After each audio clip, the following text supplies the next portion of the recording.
Prilly Latukonsina ungkap alasan tak mau terima tawaran jadi pejabat dan wakil menteri pendidikan. Di mana mulanya? Prilly mendapat pertanyaan dari sang presenter, yakni Yohana Margareta. Perihal maukah Prilly Latukonsina terima tawaran jadi pejabat dan wakil menteri pendidikan. Mendengar hal itu, Prilly menyinggung soal dirinya apakah kapabel untuk posisi tersebut. Sebenarnya kalau ketika aku menerima tawaran itu, aku tuh nggak ngelihat posisi apa yang ditawarkan ke aku. Karena semua posisi itu bisa memberikan dampak. Aku melihat aku kapabel atau enggak sih? Aku mampu atau enggak? Beber Prilly Latukonsina. Pasalnya, untuk bisa menjadi pejabat, banyak tanggung jawab besar yang harus dipikulnya.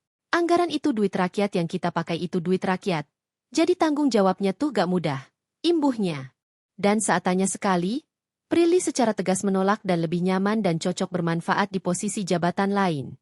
Salah satunya yakni sebagai dosen.